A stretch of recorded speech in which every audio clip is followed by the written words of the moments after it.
Hi hello வணக்கம். இன்னொருத்தவங்க கேட்டிருக்காங்க பாருங்கள், நீங்கள் தமிழ் மீடியமா இல்லை இங்கிலீஷ் மீடியமான்னு கேட்டிருக்காங்க. நான் ஸ்கூல் படித்தது எல்லாமே தமிழ் மீடியத்தில் தாங்க நான் படித்தேன். அப்புறம் வந்து லாங்குவேஜில் பிரச்சனைகள் எல்லாம் நீங்கள் எப்படி காலேஜ்லலாம் எதிர்கொண்டீங்கன்னு கேட்டிருக்காங்க. அவ்வளோ பெருசாலாம் ஒன்றும் எதிர்கொள்ளலை. ஏன் அப்படின்னு பார்த்துட்டிங்கன்னா, நான் அப்போவுமே டியூஷன் எடுத்ததுனால எனக்கு நான் சுவாலஜி தானே படித்தேன். அந்த சப்ஜெக்ட்டை கொஞ்சம் உள் வாங்கிட்டு இசு வாசு திசு தாஸ் எல்லாம் போட்டு எடுத்து ஃபில் பண்ணி முடிச்சாச்சு. நான் இங்கிலீஷை வந்து எப்போ லேர்ன் பண்ண ஆரம்பித்தேன் அப்படின்னு பார்த்தீங்கன்னா, நான் வேலைக்கு போகும்போது தான். அதுவும் ரொம்ப ரொம்ப முக்கியமாக எனக்கு ஓரளவு இங்கிலீஷ் நாலேஜ் வரதுக்கு சப்போர்ட் பண்ணது யார் அப்படின்னு பார்த்தீங்கன்னா, சென்னையில் அரும்பாக்கத்தில் இருக்கக்கூடிய நாராயணா ஸ்கூல் தான். ஓகேவா? அங்கே இருக்கக்கூடிய ஸ்டூடெண்ட்ஸ் எல்லாம் ஃப்ளூயண்ட்டாக வந்து இங்கிலீஷ் பேசுவாங்க. எனக்கு வந்து நிறைய சப்ஜெக்ட் நாலேஜ் இருக்கிறதுனால அவங்க வந்து என்னை அக்செப்ட் பண்ணிக்கிட்டாங்க.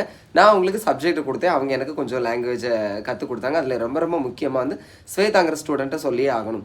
ஏன்னா எனக்கு ஏதாவது ஒன்று இங்கிலீஷில் பெரிய லெட்டர்ஸ் எல்லாம் எழுதணும் அப்படின்னா நான் தமிழில் அவங்களுக்கு வந்து வாய்ஸ் நோட் அனுப்புவேன். அவங்க வந்து அதை அப்படியே இங்கிலீஷில் எனக்கு அனுப்பி கொடுப்பாங்க. அப்படி அவங்க தான் எனக்கு சப்போர்ட் பண்ணாங்க. அவங்க இப்போ வந்து +2 படிச்சுட்டு இருக்காங்க. சீக்கிரத்துலேயே அவங்கள பெரிய டாக்டராக பார்க்கலாம். தேங்க்யூ.